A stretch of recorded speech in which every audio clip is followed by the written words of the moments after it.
hit, kick, and I don't know, he trying to kill.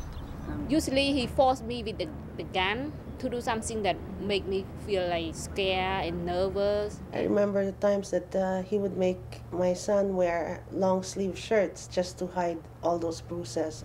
I try to talk to his family.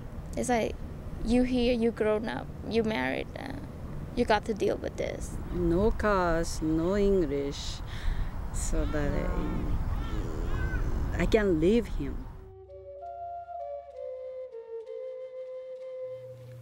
In the late 1960s and early 70s, the women's liberation movement claimed that the violence that goes on in people's homes is a matter of public concern. This set the stage for what became known as the battered women's movement. Hotlines and crisis centers began forming throughout the nation, providing a context for battered women to speak out and seek help. It was in this climate of collective action that a Filipina by the name of Nilda Remonti stepped forward. You don't need an Asian rape hotline, they said. But what if I were raped and spoke no English and had no family around? Where do I go? Who would help me? Embattled. That's how I always felt. At war on several fronts, with law enforcement, with funding sources, even with myself.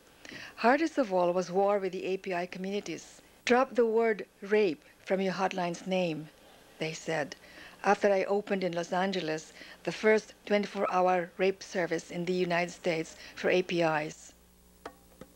I smiled shyly at them each time and thought, hell no. Over the next 30 years, CPAF's courageous beginnings would grow, over time, from the first API hotline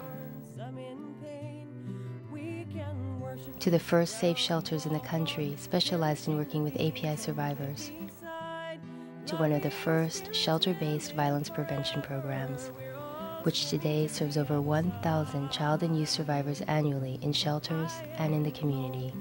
CPAF's community program works to raise awareness about domestic violence and rape through performance, media, community workshops, college campus events, high school presentations, and most recently a series of public service announcements which are airing on primetime Asian television. By embracing new voices and new ideas, sharing its legacy with new generations, CPAF is working to create stronger, wiser communities that are able to live, love, and relate nonviolently.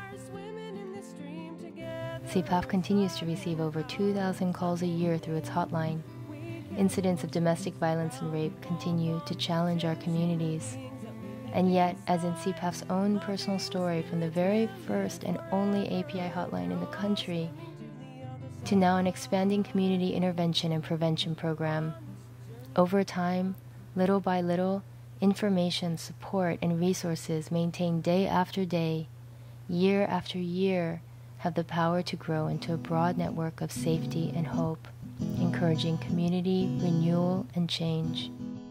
I'm really, really happy now because like a second life to start at shelter.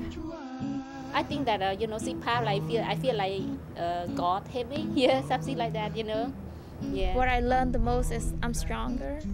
Nobody at all have the right to hurt anybody.